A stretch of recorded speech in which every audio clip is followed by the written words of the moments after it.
వేమన అనేటప్పుడు అందులో ఇందాక మీరు అన్నట్టుగా మరి శ్రీనాథ నాటకానికి వేమన నాటకానికి మన నాటకం ఎలా మలిచారనేది నాకు ఐడియా లేదు, మీరే చెప్పాలి. ఇందులో కూడా మరి శృంగారము ప్రేమతత్వము అన్నీ ఉంచేలాగా మరి నాటకాన్ని స్క్రిప్ట్ తయారు చేశారా, లేకపోతే కేవలం ఆయన ఒక కవిగానే చూపించేటువంటి? లేదు. మొదటి జీవితంలో ఆయన బాధ్యతారాహిత్యమైనటువంటి వ్యక్తిగా, అది కూడా నాటకంలో భాగం, శృంగార పురుషుడిగా ఏది అదంటాడు. అభిరామయ్య అంటాడు, ఏంటి అసలు నువ్వు అంటే ఆ అమ్మాయి నృత్యం అక్కడ ముక్కుని అలంకరించేటువంటి ఒక ఉత్సవంలో ఆ అమ్మాయి నాట్యం చేస్తుంటే అక్కడ ఆ అమ్మాయి మీద పద్యం చెప్పేస్తాడు. అప్పుడు అన్నగారు వదిన వీళ్ళందరూ ఆశ్చర్యం, ఏమిటండి ఆ పద్యం ఉంటుందా? అది అక్కడ ఒక మహానుభావుడు రాసిన పద్యాన్ని మేము తీసుకున్నాము. పసుపు పారాణులదిన పాదయుగళి కదలుచో గల్లు గల్లంచు గజ్జలాడ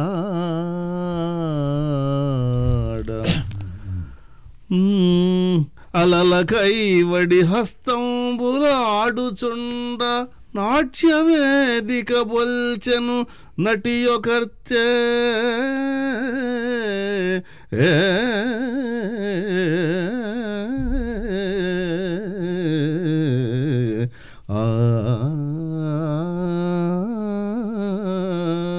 అని పువ్వు విసిరేస్తాడు. అందరూ ఒక్కసారి షాక్ లాగా అయిపోతారు. వదిన గారు వాళ్ళు కూడా ఉంటారు, అందరూ ఉంటారు. వదిన గారికి ఆ ముక్కెరని పెట్టేటువంటి ఉత్సవం అది. రాజగురు ఉన్నాడు, అన్న ఉన్నాడు, వదిన ఉన్నాడు, ఎంతమంది ఆ అమ్మాయిని చూసి తట్టుకోలేక అలా చేసాడు. ఆ పాత్ర పేరు ఏమిటండి? విశ్వద. ఆ అమ్మాయి విశ్వద. ఇక్కడ రెండు పాత్రలు చెప్పారు మాకు, విశ్వద ఒకటి, అభిరాముడు అనేవాడు సన్నిహితుడు. సో వాళ్ళందరూ ఉన్న సమయంలో ఇలా ఎప్పుడైతే కొట్టాడో వాళ్ళందరూ ఒక్కసారిగా షాక్ అయిపోయారు. వచ్చి అభిరామయ్య వెంటనే ఏంటి అసలు అన్న ఉన్నాడని కానీ వదిన ఉన్నాడని కానీ చూడొద్దు, ఆ అమ్మాయి మీద ఇలా పద్యం. అభిరాముడు ఎవరండి? ఫ్రెండా? సన్నిహితుడు. ఇతన్ని అన్నా వదినల తర్వాత అభిమానించేటువంటి వ్యక్తి, స్నేహితుడిగా చెప్పొచ్చు అతను. ఎందుకు వాళ్ళిద్దరు ఒక బంధం అది. ఈ అభిరాముడి పాత్ర చివరి దాకా వెళ్తూ ఉంటుంది. అయితే వచ్చి అభిరామయ్య అంటాడు, అసలు ఏమిటి అసలు నువ్వు చేస్తున్నది నాకు ఏమీ నచ్చట్లేదు అంటాడు. ఎందుకని అంటాడు, అసలు అమ్మ ఉంది, అమ్మ నన్ను పిలుస్తావు కదా, ఆవిడ ఉంది, వీళ్ళు ఉంది, ఆ అమ్మాయి మీద ఎంట పడతావేనా, పువ్వుతో కొడతావా, పద్యం చెప్తావా, ఏమిటి అసలు నువ్వేం చేస్తున్నావు? అభిరామ్ ఏ నెరుంగుదు మనసున నెద్దితోచు అద్ది సూటిగా మాటలననుటయొకటే, మనసు మాటున దాచుట మాట మార్పు ఆత్మవంచన మోసములననుట నెరుగా,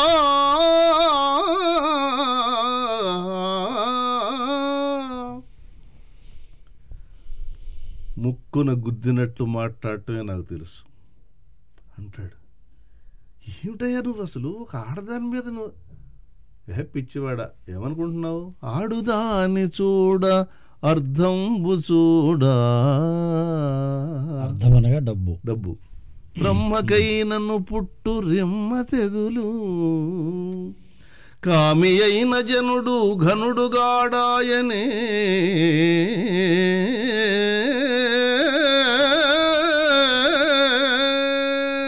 కామిగాడే కృష్ణస్వామి ముందు కామిగాడే,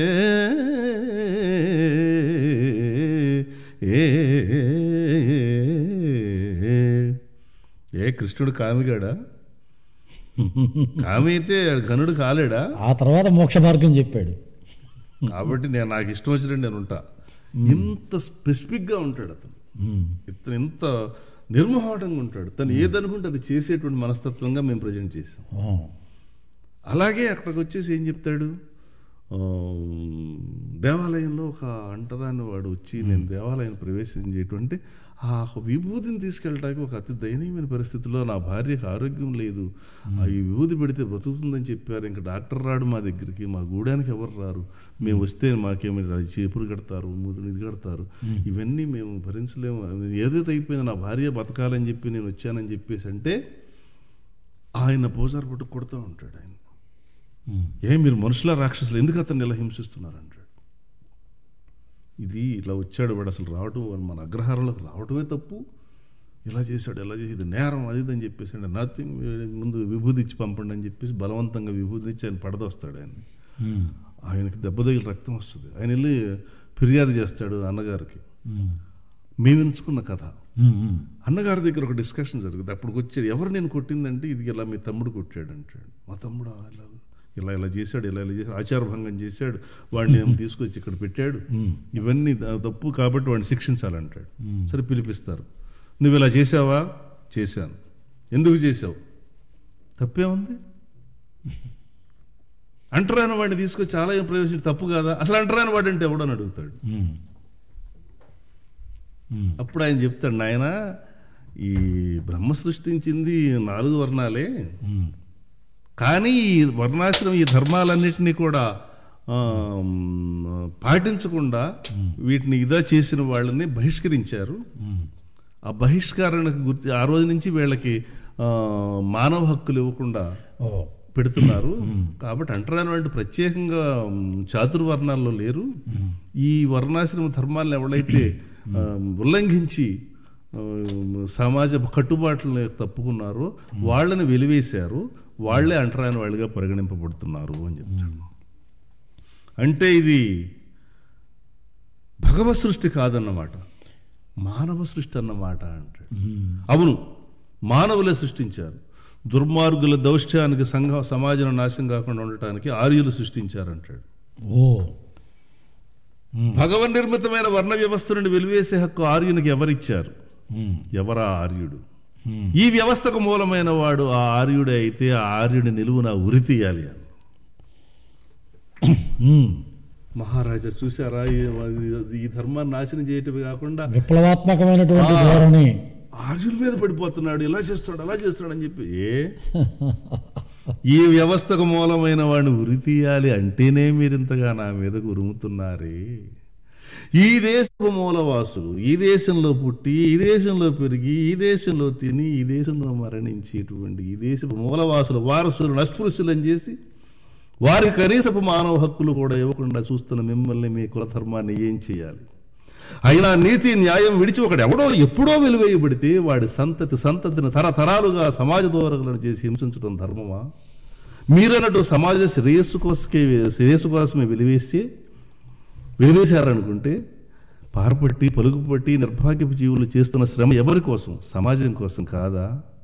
ఏ దేవాలయం మాది అని మురుస్తున్నారు, ఏ దేవాలయం మాది అని నాగరిక లక్షణ చేస్తున్న భగవంతుడికి నీడగా నిలబడిందో ఆ దేవాలయ నిర్మాణానికి బండలు మోసింది ఈ శ్రమజీవులు కారా? కాబట్టి అయినా గొప్ప గొప్ప వాళ్ళంతా మీ అగ్రకులాల్లోనే పుట్టారా? సీతమ్మ కథ తెలిపి శ్రీరామునెద నిల్పే ఎన్నగ వాల్మీకిదే కులము, పరాశరుండన పల్లె పిల్లకు బుట్టే ఎన్నగ వ్యాసునిదే కులము, దాసికి వ్యాసుని ధర్మాన జన్మించే ఎన్నగ విదురునిదే కులము, ఎంగిలి ఫలములనిడే రామచంద్రునకు ఎన్నగ శబరిది ఏ కులము, సావు పుట్టువులొక్కటే జీవతతికి విఘ్నులెన్నడు కులభేద విధము గనరు, కులము మతమను పేర మనుజుల చీల్చువాని చీల్చి చండాడద అతడెంత శూరుడైనా.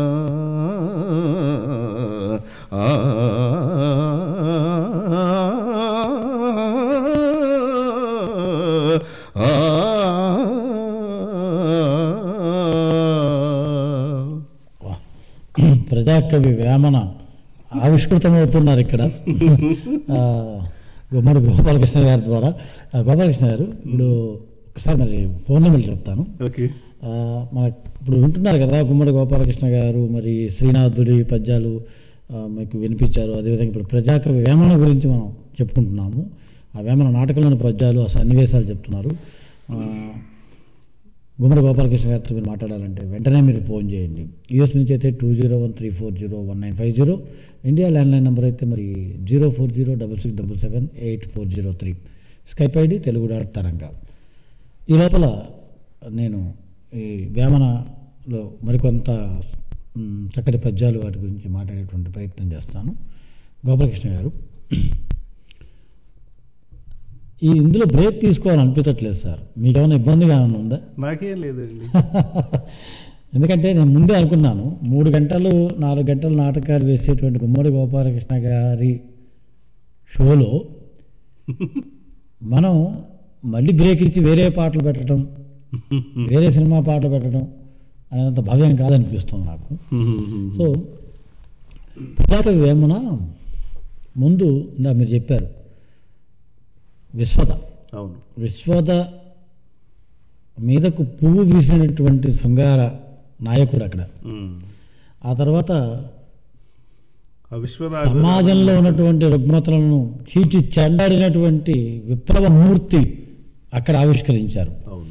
ఆ తర్వాత నేను చదివిన గుర్తు ఆయన మరి రసవాదం వైపు కూడా ఆకర్షితులైనట్టు. అక్కడ ఏమన్నా కొన్ని సన్నివేశాలు మలిచారు మీరు నాటకంలో? అంటే నాకు అర్థం కాల. రసవాదం అంటే బంగారం. అది ఏమవుతుందంటేనండి, మీరు అన్నది ఎందుకు క్లియర్గా నేను అడిగానంటే, బంగారం తయారు చేయొచ్చు అనే దాని మీద మనం టైం వేస్ట్ చేసుకునే బదులు ఆ సన్నివేశాలు పెట్టి ఇప్పుడు ఏంటంటే ఇప్పటికే దేవాలయాల్లో దొరుకుతాయని తవ్వేస్తున్నారు. మనం ఎక్కడికి వెళ్తున్నాం అర్థం కావట్లేదు. ఇప్పుడు పూర్వం మనకు ఒక కథ విన్నాను నేను.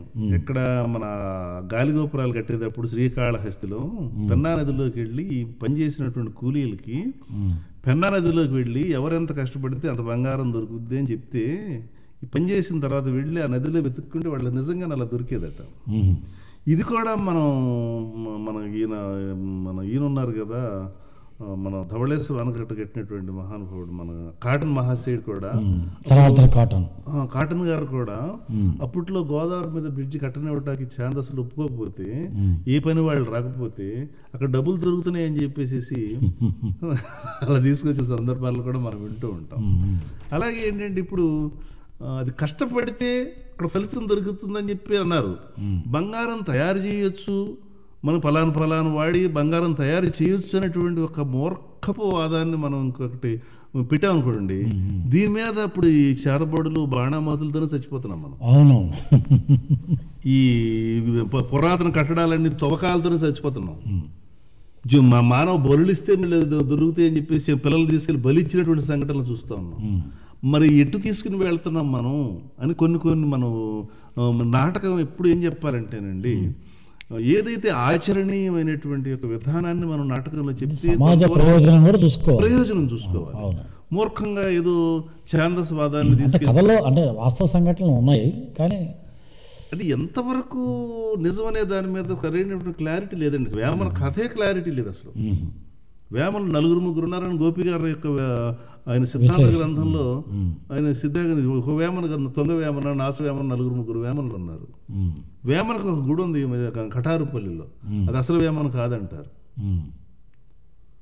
మనం అసలు ఒక వేమన, ఈ వేమన ఎక్కడ వాడు ఊరు కొండపల్లి ఉనికి పశ్చిమ వీధి పద్యం మీద మనం కొండవీడు అంటున్నాం.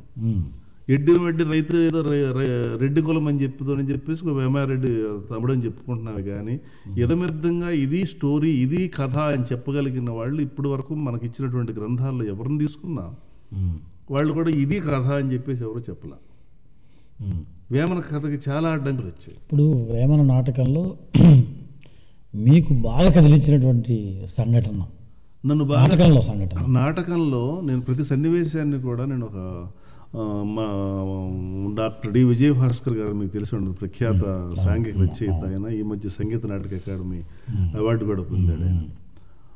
ఆయన పంచి చక్కటి డైలాగ్ ఇస్తాడు. ఆయన చాలా చక్కటి డైలాగ్ రాస్తాడు. అందులో బుర్రా సుబ్రహ్మణ్య శాస్త్రి గారు కూడా దీని మీద చాలా వర్క్ చేశారు, పద్యాలు రాశారు. నేను పద్యం వరకు తీసుకున్నాను. విజయభాస్కర్ దగ్గర నుంచి నాకు కావలసినటువంటి విధంగా నేను కథ స్కెచ్ నేను వేసుకున్నా. గోపి గారి యొక్క ఆచార్య గోపి గారి యొక్క సలహాతో నేను చేసుకున్నాను.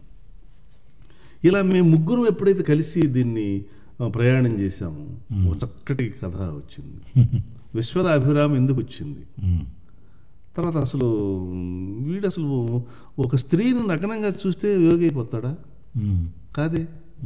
అలా అంటే మరి స్త్రీని అవమానించినట్టు కాదు. అవును ఏమండి, స్త్రీని నగ్నంగా ఎప్పుడు చూడరా? కాబట్టి కాదు అది. అక్కడ కూడా మేము ఏం చేయాలి, అసలు ముఖ్యం ఎందుకు అడిగింది? విశ్వద అనే అమ్మాయి ముఖ్యం ఎందుకు అడిగింది? ఇన్ని బలమైన కారణాలు మేము తీసుకుంటాం. సీరియల్గా తీస్తున్నాను దీన్ని. నేను 5 పాటలు రాయించాను. నేను సుధాల అశోక్ తేజ గారి చేత రాయించాను. ఈ శ్రీకృష్ణ టైటిల్ సాంగ్ పాడాడు, కౌశల్య పాడింది, నిత్య సంతోషిని పాడింది, ప్రణవి పాడింది, రామకృష్ణ పాడాడు, సురేష్ అనేటువంటి మలయాళీ కుర్రాడు పాడాడు, నేను పాడాను పాటలు. 5 పాటలు 52 పద్యాలు రికార్డ్ చేశారు. త్వరలో ఏబిఎన్ ఆంధ్రజ్యోతి ఛానల్లో వేమూరు రాధాకృష్ణ గారు నాకు ఆ స్లాట్ని ఉచితంగా అలాట్ చేశారు నాకు. ఈ పద్యాల మీద నేను పాడుతుంటే ఇలాగ ఇంటర్వ్యూ చేసి ఓపెన్ హార్ట్ విత్ చేసి నాకు ఆ రోజు మీరు చూసే ఉంటారు, నాకు ఆయన నువ్వు చేసుకో ఇదని చెప్పేసి నాకు ఇచ్చారు. దీనివల్ల నేను ఏంటంటే, నన్ను చాలామంది నువ్వు ఎందుకు సినిమాల్లోకి వెళ్ళలేదు, సినిమాలు ఎందుకు చేయట్లేదంటే, సినిమాలు చేయడానికి చాలామంది ఉన్నారు. పోనీ అవకాశాలు రాకే అనుకుందాం పోనీ. ఎందుకంటే నేను నాటక రంగం కోసం నిర్దేశింపబడ్డాను అని అనుకుంటున్నాను. నేను పద్యం పాడుకోవటం నాకు ఇష్టం, పద్యం పాడటం నాకు ప్రాణం, పద్యంతోనే నేను జీవించాలి, పద్యంతోనే మరణించాలి అనేటువంటి యొక్క సంకల్పంతో ఉన్నవాడిని. సినిమాలోకి వెళ్తే నాకు పద్యం ఉంటుందా? ఉండదే. రోజు షూటింగ్కి వెళ్ళిపోతే ఇంక పద్యం ఎప్పుడు పాడతాను? కాబట్టి నేను పద్యం వేరే వాళ్ళు పాడితే మనం ఊరికే పెదవులకు ఎదిరించాలా? మరి చాలా వస్తాయి. ఓకేనండి. ఇప్పుడు ఇందాక మనం అనుకున్నాం కదా, వేమన దాంట్లో మీకు బాగా కదిలించినటువంటి సంఘటన నాటకంలో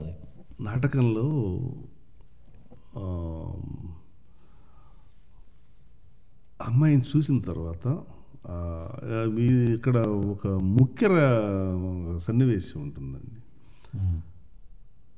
అమ్మాయిని ఇతన్ని ఇంటి నుంచి బహిష్కరణ శిక్ష విధిస్తారు. ఆయన్ని రాజగురుని కొట్టాడు అనేటువంటి నెపం మీద, అంటరాని వాడిని దేవాలయ ప్రవేశం చేయించాడు అనేటువంటి నెపం మీద శిక్ష ఏమిటంటే గృహ బహిష్కరణ అంటారు. గృహ బహిష్కరణ అంటే ఎక్కడ ఉంటాడు? మళ్ళీ ఆ అమ్మాయి ఇంట్లోనే ఉంటాడు. ఇక్కడ వీళ్ళిద్దరూ భార్యాభర్తలాగా కాపురం చేస్తున్నారు. అభిరామయ్య వచ్చి తిట్టాడు. ఏమన్నాడు? ఇంట్లో అన్నా వదిన విలేసే, అది రాజరకం కాబట్టి మేము పంపించాల్సి వచ్చింది కానీ ప్రేమ అనేది అనంతమైన ప్రేమ వదినకి అన్నగారికి. ఆ ప్రేమ వాళ్ళందరూ ఇంట్లో వాళ్ళేమో నీ కూడు నీళ్లు లేకోకుండా ఇదవుతుంటే నువ్వు ఇక్కడ హాయిగా కొలుగుతున్నావా అని చెప్పేసి, ఏమమ్మా నీకన్నా బుద్ధి లేదా, నువ్వు వేసేవి, అతను రాసిబిడ్డ, నీకు అతనికి ఎలాగమ్మా, మీ ఇద్దరు భార్యాభర్త ఎట్లా అవుతారు? భార్యాభర్తలు వేసింటూ చేసింది వ్యభిచారం అంటారు కానీ సంసారం ఎలా అవుతుంది? ఒక రాసిబిడ్డకు 100 మంది వేసులు ఉండొచ్చు, కానీ వేసి ఎప్పుడు మహారాజును భర్తగా తలసి రాదు.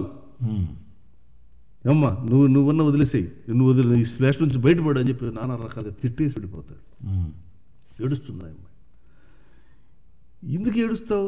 ఈ దోషణ భూషణలు, ఈ తిరస్కారాలు నేను ఊహించను కాదు, అంటే నేను మాత్రం భరించగలనా? మనిద్దరం భార్యాభర్తలం కామని లోకం కోడైకి వస్తుంది. అతనొక్కడి మాట కాదండి, మనిద్దరం భార్యాభర్తలం కామని లోకం కోడైకి వస్తుంది. మరి మనిద్దరం భార్యాభర్తలను నమ్మటానికి లోకం అంతా నమ్మించడానికి ఏం చేయమంటాం? ఈ లోకం అంతా మన భార్యాభర్తలు అని నమ్ముతుంది అని అంటే ఏదైనా చేస్తారా? ఎస్, ఏదైనా చేస్తాను. చెప్పు, ఏం కావాలో చెప్పు. మనిద్దరం భార్యాభర్తలమేనని ఈ లోకం నమ్ముతుంది అంటే దానికోసం నేను ఏదైనా చేస్తా. చెప్పు విశ్వదా, ప్రమాణం చేయండి. ఓ, మీకు ప్రమాణాలు చేస్తే కానీ నమ్మకం కలగదు కదా. మా త్రిపుర సుందరి మీద ప్రమాణం. త్రిపుర సుందరి దేవి ముఖ్యరు మీ వదిన గారు పెట్టుకున్నారు కదా. అవును, పెట్టుకుంది. ఆ ముఖ్యరు నాకు ఇస్తారా? ఏమనుకుంటున్నావు? అది మా అమ్మ, మా వదిన అలంకరించిన ముఖ్యరా? అందుకే అడుగుతున్నానండి. ఆ రోజు నేను నృత్యం చేసినప్పుడు కొండబెట్టి వారు కోడళ్ళే ధరిస్తారని చెప్పారు కదా. నేను కూడా కోడలే కదా, నీ భార్యనే కదా, నువ్వు భార్య అంటున్నావు కదా నన్ను. నేను ఆ ముక్కలు పెట్టుకుంటానండి. మన కళ్ళకు పెళ్లిగా లేదు, వేద మంత్రాలు లేవు, పురోహితులు ఆశీర్వచనాలు లేవు, సంఘం ఆమోదించట్లా, కుల వ్యవస్థ ఆమోదించట్లా. ఈ నిరాశ నీడలో కనీసం ఆ ముక్కరన్న పెట్టుకుని నేను కూడా కొండేటి వారి కోడల్ని సంతృప్తితో ఈ జీవితం గడిపేస్తానండి, నాకు ఆ వరం ప్రసాదించడం ఏడ్చుతాను. అప్పుడు తెస్తానంటాడు. వీళ్ళు వదిన అడిగాడు. వదిన అడిగితే వెళితే ఏంటి ఇలా వచ్చావు, రాజు బలి వెలివేస్తే ఇక్కడికి వచ్చాను ఆయన, నేను మళ్ళీ చూస్తే మళ్ళీ ఇంకా పెద్ద శిక్ష వేస్తారా, ఏ శిక్ష అయినా నేను సిద్ధంగానే ఉన్నాను భరించడానికి. ఆ సన్నివేశంలోనండి సరే ఆవిడ ఎంతో సరే చెప్పింది ఏం వినడు వీడు. నువ్వు మోహంలో ఉన్నావు, ఆవిడ ఒక్కసారిగా వ్యవస్థగా మొగ్గ వేసి సొంపచ్చుపడంగా అందుకోమని చెప్పేసి అంటాను. మొగ్గ వేసి అనేటువంటిది ఒక భంగిమ, నగ్నంగా ఆ ఒంగుని అక్కడ అలా చేయిలా పెట్టినప్పుడు అలా ఆ చేతిలో పెట్టమంటుంది ముఖ్యని. అలాగేనంటాడు. అలాగనే అలా తీసుకోగానే ఒక్కసారిగా ఆ ముఖ్య చేతిలో పడగానే ఆ శరీరంలో ఒక రకమైనటువంటి విధమైనటువంటి ఒక చింతన వస్తుంది అన్నమాట. అది తీసుకుని వస్తాడు. వచ్చినాక ఏమండి ఇచ్చారా ముఖ్యర, ఇచ్చేదా ముఖ్యర, ఇవ్వండి, ఇచ్చద ముఖ్యరంచు ఇంచుక మాటన సంగగోరె మా వదినకిచ్చిన మాటను నిల్పుమిత్తరిన్, ఇచ్చద ముఖ్యర నీకిచ్చడి వేళ సిగ్గుపడకీవు, వివస్త్రగ మొగ్గ వేసి సొంపచ్చుబడంగ అందుకొనమని ఆనతినిచ్చే మా వదిన, నా ఇచ్చకొలంది మా వదినకిచ్చిన మాటను నిల్పుమిత్తరిన్, ఇచ్చేద ముఖ్యర, ఇచ్చేదా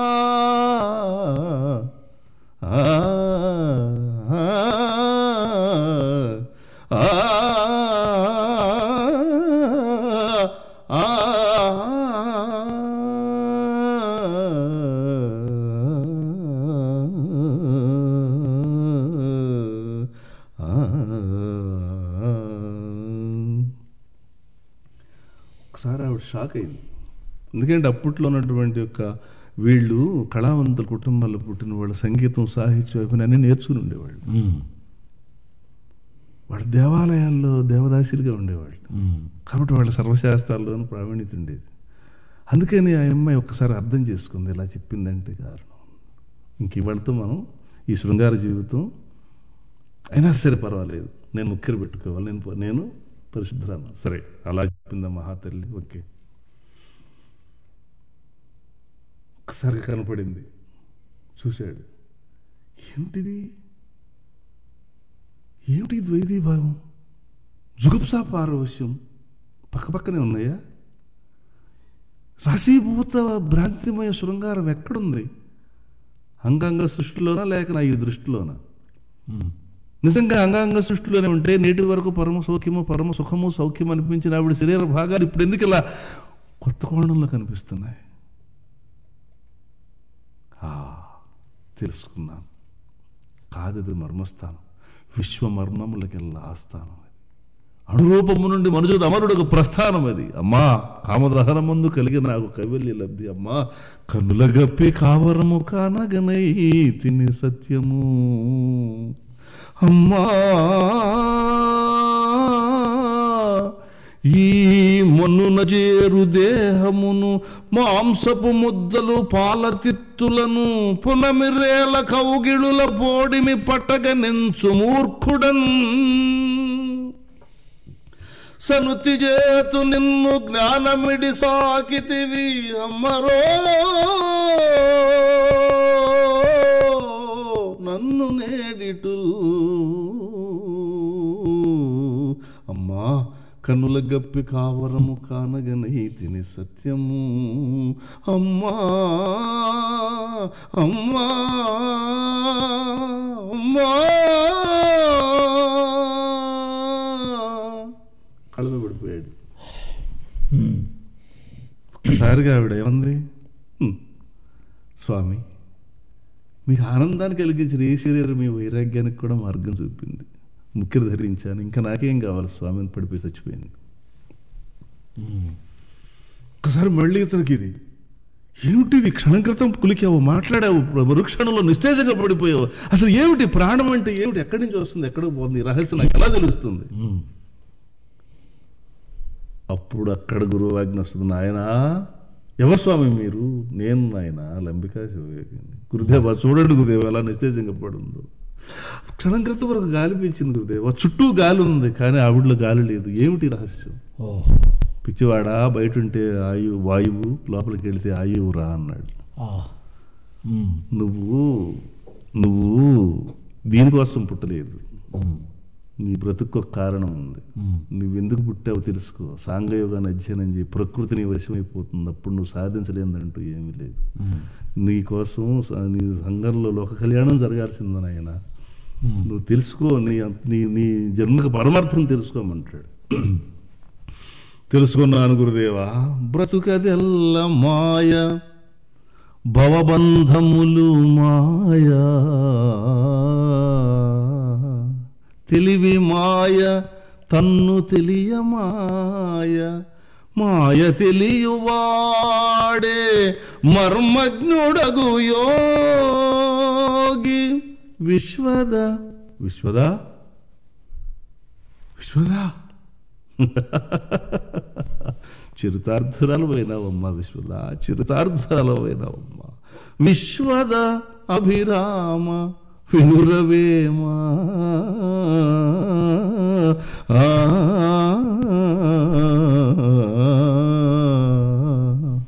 విశ్వదాభిరామ వినురవేమా, విశ్వదాభిరామ వినురవేమా. బట్టలు తీసి పారేశాడు.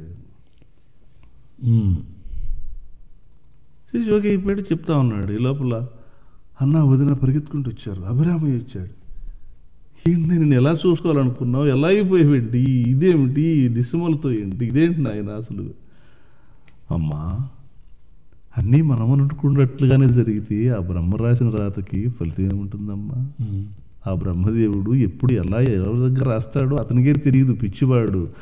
ఉదవిలోని నీళ్లు ఉప్పులుగా చేసే, పసిడి గలుగువాని పిసిని చేసే, బ్రహ్మదేవు చేత పదడైన చేతరా, విశ్వదాభిరామ వినురవేమా.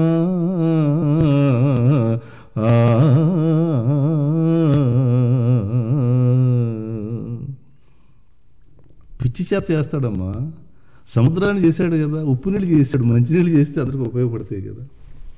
డబ్బుంది కదా అని వెళితే వాడు పిసిని కొట్టి ఉంటాడంట. అది సరే నాయన, నువ్వు అసలు ఇదేమిటి బట్టలు లేకోకుండా ఏంటంటే, తల్లి గర్భమందు తా పుట్టినప్పుడు మొదలు బట్టలేదు, తుదిని లేదు, నడుమ బట్ట కట్ట నగుబాటు కాదుకో, విశ్వదాభిరామ వినురవేమా.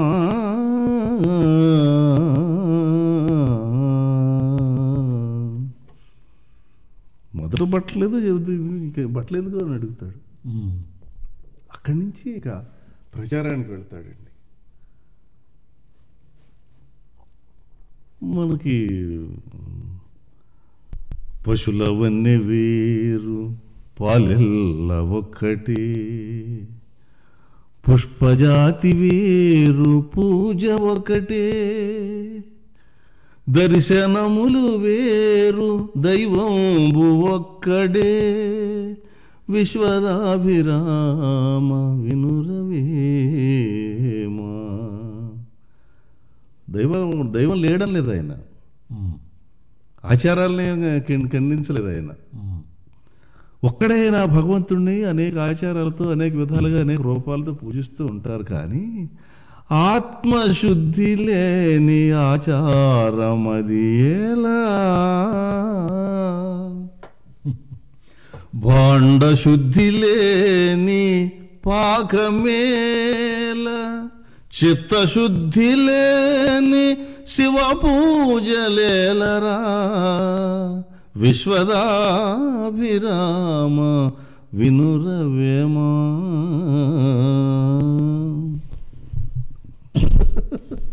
గోపాలకృష్ణ గారు నిజంగా వేమన తత్వాన్ని వేదాంతాన్ని మీరు అలా చెప్తూ ఉంటే అందులో దాంట్లో మనం మునిగిపోయినట్టుగా అనిపిస్తుంది. ఒక్కసారి దీని నుంచి మనం బయటపడదాం. ఎందుకంటే లిజనర్స్ కూడా చాలా చాలా హెవీగా ఫీల్ అయిపోయి ఉంటారు ఈ పాటికి. మరి ఇంత హెవీ దాంట్లో నుంచి ఒక్కసారి మనం శ్రీకృష్ణ తత్వంలోకి వెళ్దాం. బాగుంటుంది. ఎందుకంటే వేమన తత్వం నుంచి శ్రీకృష్ణ తత్వంలోకి వెళ్తే శ్రీకృష్ణ పరమాత్మ అనగానే అందరికీ రకరకాలు కనపడుతుంటాడు ఆయన.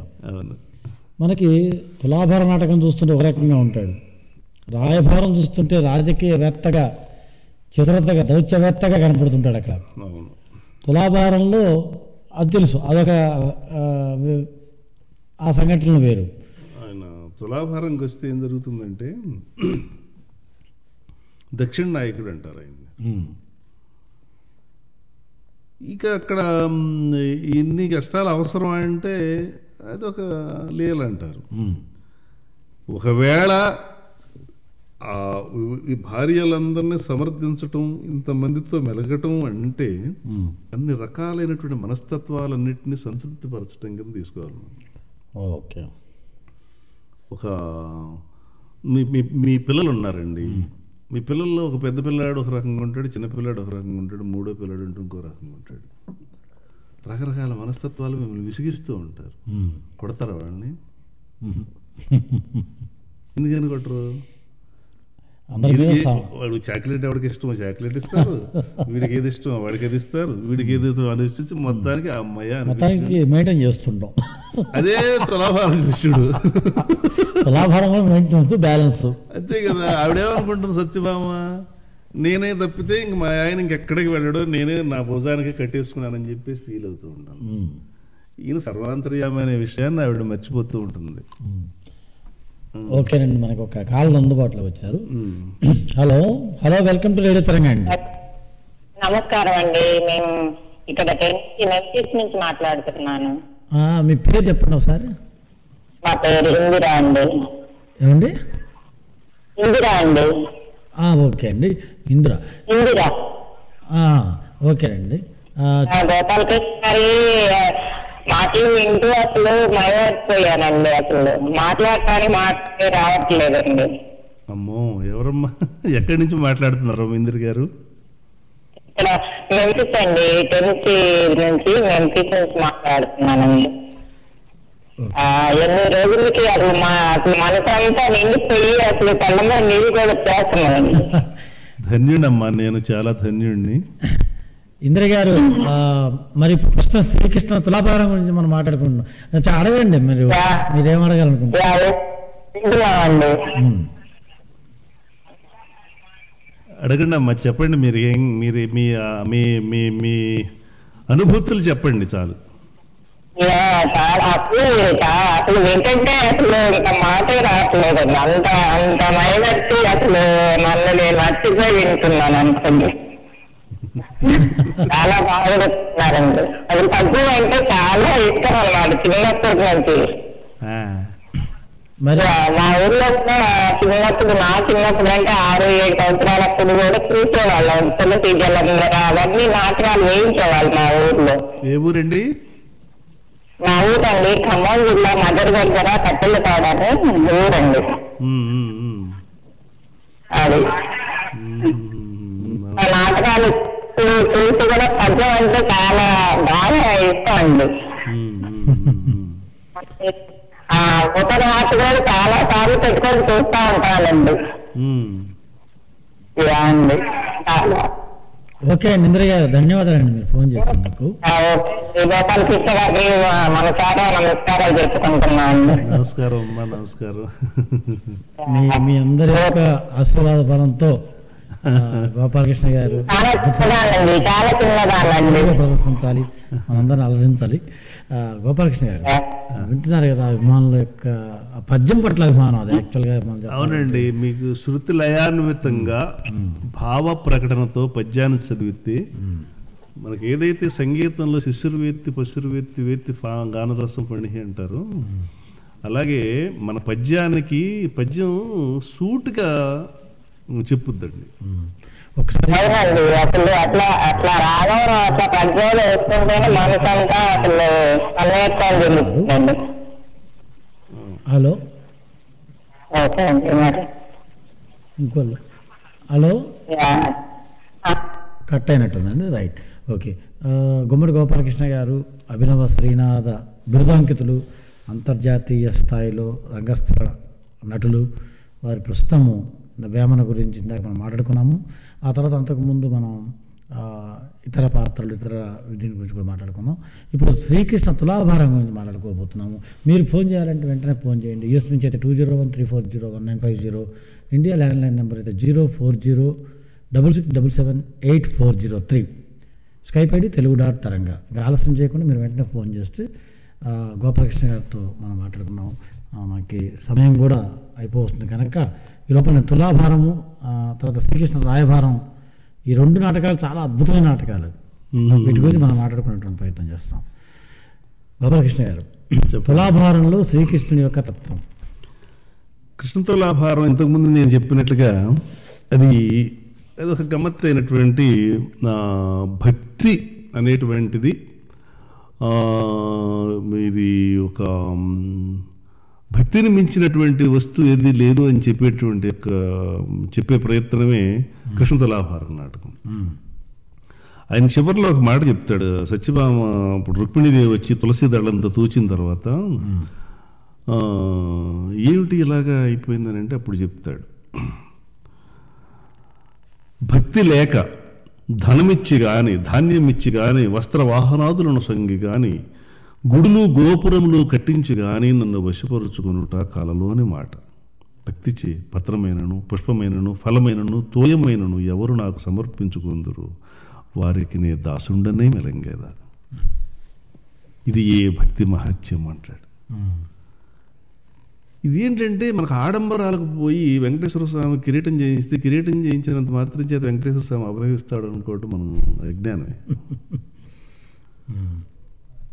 నీకున్న అంటే కిరీటం చేసిన తప్ప నేను అంటలేదు. నీకున్నటువంటి స్థితికి మీరు కిరీటం చేయిస్తే మిమ్మల్ని ఎంతైతే ఆదరించాడు స్వామి, ఎంత అనుగ్రహించాడో, ఒక నిరుపేద నాలాంటి భక్తుడు నా గానంతో నేను ఆయన్ని వశపరుచుకోగలను. అన్నమయ్యకి వశమైనంతగా మరి ఏ కృష్ణదేవరాయలకు కూడా అన్ని ఇచ్చినా కూడా కృష్ణదేవరాయలకు వశుడయ్యాడని మనం అనుకోం. కృష్ణదేవరాయలు పచ్చలహారం ఇచ్చి ఉండొచ్చు, కరిగించేశారని మొన్నది పేపర్లో మన పివిఆర్కే ప్రసాద్ గారు కూడా స్టేట్మెంట్ ఇచ్చారు. మరి ఆయన ఎన్నో కిరీటాలు ఇచ్చారు, ఎన్నో పథకాలు ఇచ్చారు, కానీ అన్నమయ్య ఇచ్చినటువంటి 32,000 సంకీర్తనలకు వశుడయ్యాడు. కానీ అదిగో అల్లదిగో శ్రీహరివాసం అని పాడుకుంటున్నారు, కానీ అదిగో పచ్చల పథకం ఇచ్చాడు కృష్ణదేవరాయలు అని కూడా పాడుకోవట్లేదు. చరిత్రలో ఉంటే ఉండొచ్చు కాక, అంటే ఇవ్వటం తప్పని అంటలేదు. ఆయన సిద్ధిమంతుడు కాబట్టి, మహానుభావుడు కాబట్టి, మహారాజు గారు కాబట్టి ఆయన స్వామిని ఆ విధంగా కొలుచుకున్నాడు. కానీ ఈ విధంగా కొలుచుకున్న వాళ్ళకు కూడా ఎక్కువ ప్రసన్నుడవుతాడు. కాబట్టి భక్తి అనేది ఇంపార్టెంట్ అని చెప్పడం కృష్ణ తులాభారంలో మెయిన్ ఇది. దాంట్లో ఏంటంటే చక్కటి గమ్మత్తైనటువంటి, ఇప్పుడు ఇద్దరు కూడా తోడుకోడాళ్ళు కదా, పుట్టినరోజు అంటాడు. వీళ్ళిద్దరు వనంలో విహరిస్తూ ఉన్నారు. విహరిస్తూ ఉన్నప్పుడు ఆవిడ అడిగింది, ఏమండి లోపల వసంతుడు వచ్చాడు, మిత్రుడు వచ్చాడు, ఏమయ్యా నడినట్టుగా వచ్చేసింది పొద్దు, ఇంకా ఈ అమ్మాయితో ఆడుకుంటూ కూర్చున్నావు నువ్వు, భోజనం మాట నీకేమి తోచుకుండా ఉంది, నాకు ఆకలేస్తుంది. సరే మా మిత్రుడు ఆకలి గౌరవం లేకున్నాడట, పదదేవి మీ మందిరానికి వెళ్ళిపోతున్న మూమెంట్లో కృష్ణస్వామి అంటే వచ్చింది ఆవిడ రుక్మిణీదేవి గారు. వస్తే అప్పుడే మరి అదే సమయంలో వస్తే మరి ఈయనకి ఇబ్బందే కదా, ఇక్కడ సచివాలయం పదమ్మా అన్నాడు. ఒక్కసారి ఆవిడని చూస్తే అసలు ఈవిడికి అసలు మంట, మామూలు మంట కాదు, ఆభిజాత్యం ఈవిడ, అమితమైన భక్తి ఆవిడేం పట్టప్రాణి. పైగా ఆవిడ వచ్చిందంటే ఊరుకుంటుందా, అసలు కృష్ణుడు నావాడు అని చెప్పేసి ఇంకా చూపించాలని ఉంటుంది కదా. నిలబడింది. ఏంటమ్మా వచ్చావంటే, ఇవాళ పుట్టినరోజు అండి, అందరినీ బంధువులు సపత్తులందరినీ రావించి విందనర్పు నేను నిశ్చయించుకున్నాను. సత్యతో కూడా మీరు రండి నాకు ఇంటి గృహానికి అని అంటే అప్పుడు నాకు చిన్న ఇటు చూడగానే ఆవిడ సత్య మీ అక్క ప్రార్థనను వింటివి కదా, అట్లు చేయదమ్మా. మీ పట్టమహిషికి నేడు పుట్టిన దినమైనా నాకు మెట్టిన దినము అంటే అత్తగారింటికి వచ్చిన రోజట. నేను విందనర్ప సర్వప్రయత్నములు గావించినాను. ఏమే నళిని? అవునమ్మా మీరు అత్తగారింటికి వచ్చిన రోజు కదా, అన్నీ శుద్ధంగా ఉన్నాయి.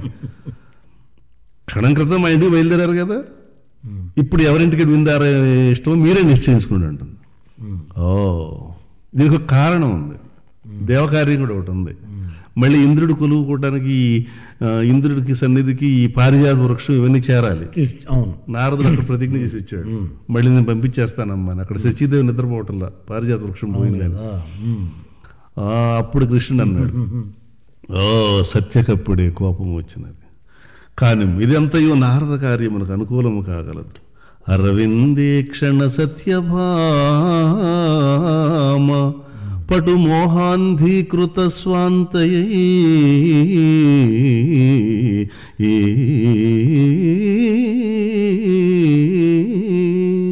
మరలన్ రుక్మిణితోడి పంతమునకై మర్యాద పోనాడి నిష్ఠుర వాక్యంబుల నాడజొచ్చెన్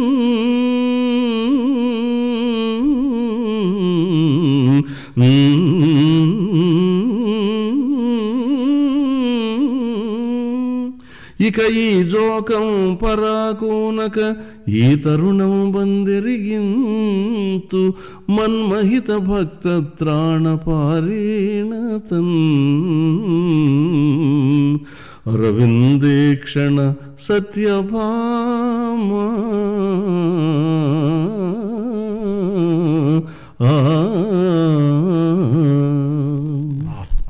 సార్ ఇక్కడ వంశమూరం అందా అంటే చాలా ఇబ్బందిగా ఉంది, ఎందుకంటే టైం కూడా మనకి అయిపోతుంది. అవునా? చూస్తున్నాం ఇంకో పావు గంట మాత్రమే మనకి మిగిలింది. అవునా? అయితే వెంటనే మనం ఎన్నడూ వేడరా అని చూసుకున్నాం. సత్య, ఈ స్వల్ప విషయం మనకి ఇంత పట్టుదల అయ్యేలా, ఇంత తర్కమేలా సత్య? ఎన్నడు వేడరా అని వనజే క్షణ రుక్మిణి వచ్చి నిన్నును నన్నును నేడు పుట్టిన దినం బని ఎంతయు ప్రేమతోడా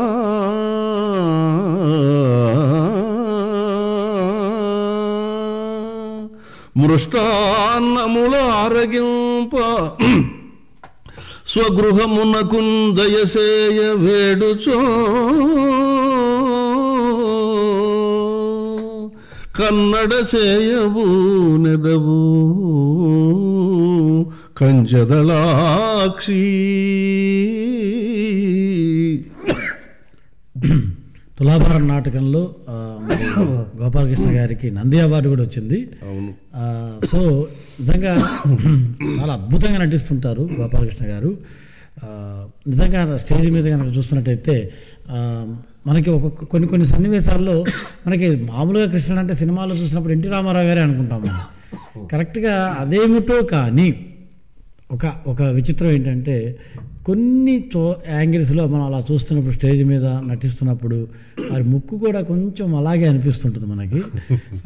మొత్తానికి ఏంటి ఎన్టీ రామారావు గారు వచ్చి ఇక్కడ స్టేజ్ మీద నటిస్తున్నారా అని వాస్తవం తెలుసు, గోపాలకృష్ణ గారు చేస్తున్నారని, కానీ అలాంటి చక్కటి ఒక అనుభూతి కలుగుతుంది అనమాట.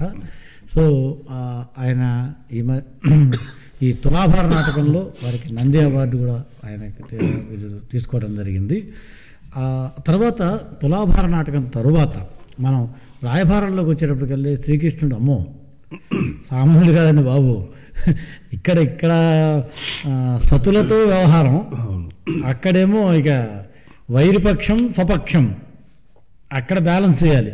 అది కూడా తులాభారం ఒక రకంగా. మరి ఈ తులాభార ఘట్టాన్ని ఎలా సాగించారు ఆయన? అది రాయబారానికి వెళతాడు కృష్ణుడు. వెళ్ళినప్పుడు నిజంగా సంధి చేయాలనుకుంటే చెప్పే మాటలు ఎలా ఉంటాయి? సంధి చేయాలి అనుకున్నప్పుడు బాబు మీరిద్దరు పోట్లాడుకోవటం అంత కరెక్ట్ కాదు, ఎందుకైనా మంచిది మీరు ఇలా చేయండి, పని ఏదో జరిగింది చెప్పాలి కదా. అక్కడ చెప్పాడు బావా సుయోధన, చూచిదివి కదా నీ కొలువు కూటము క్రమక్రమముగా రణకోటముగుచున్నది, పదుగురు ఉండగానే నా చెప్పబోవు పలుకులు కూడా సావధానముగా ఆకర్ణింపు. చెల్లియో చెల్లకో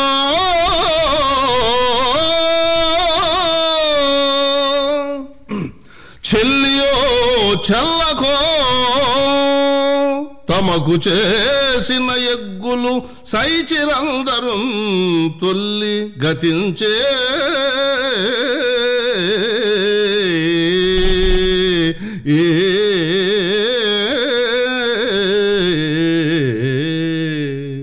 నేడు నన్ను దూతగ పంపిరి సంధిసేయా, నీ పిల్లలు పాపలు ప్రజలు పెంపు వగింపగ పొందు చేసెదో,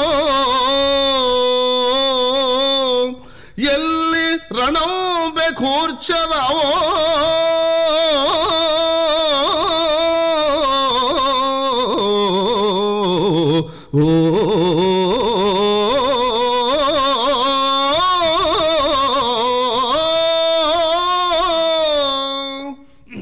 పొందు చేసెదో రణం బెకూర్చదవ ఏర్పడ చెప్పుము కౌరవేశ్వరా.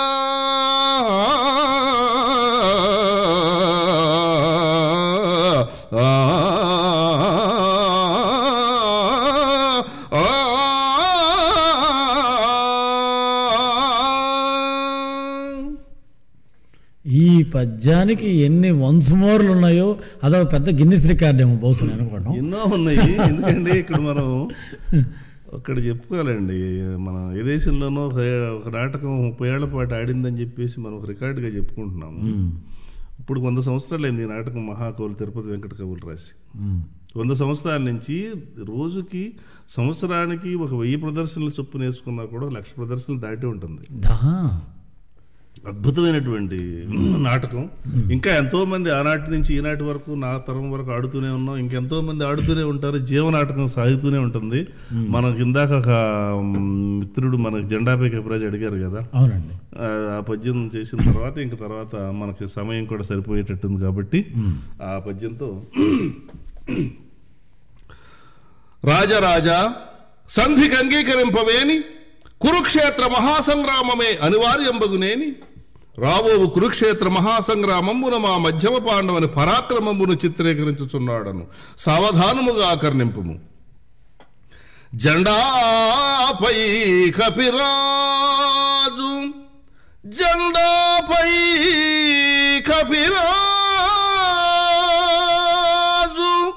ముందు శతవాజి శ్రేణియం కూర్చి నే దండంబుంగొని తోలు చందనము మీదన్ నారీసారించుచున్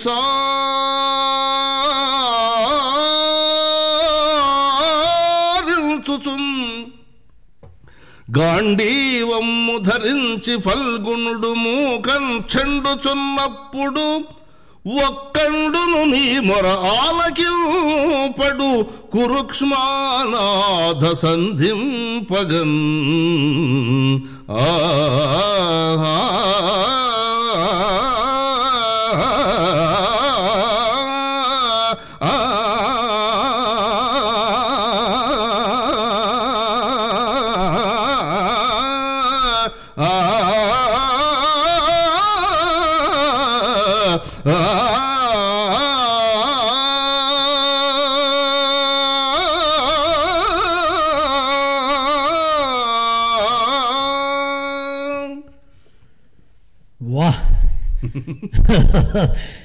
ఇంకొక పద్యం కూడా వినాలనిపిస్తుందండి. ఏదో ఆ పద్యం ఇదే రాయబారంలోనే ఇంకొకటి చెప్పండి. ఆఖరిలో ఆయన వెళ్ళిపోయేటప్పుడు చెప్తాడండి ఇది. మేలున్ కీడును చెప్పి చూచితిరి, మేలున్ కీడును చెప్పి చూచితిరి మీరు మీ యథాశక్తి రేడాలంబందె కుతూహలంబుగలవాడయ్యుండె ముమ్మాటికి కాలుండా కొనియుండె బోలు ఎవరాగంజాలు వారింకా నాకెలా ఇచ్చడజాలము ఆగ్నేయుడుడి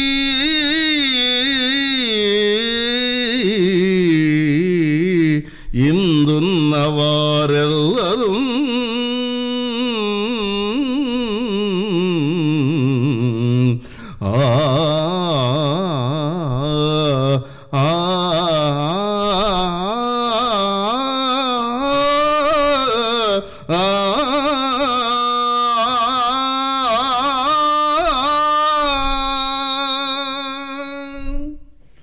గోపాలకృష్ణ గారి చతురత ఏమిటో ఈ పద్యంలో తెలిసిపోతుంది మనకి.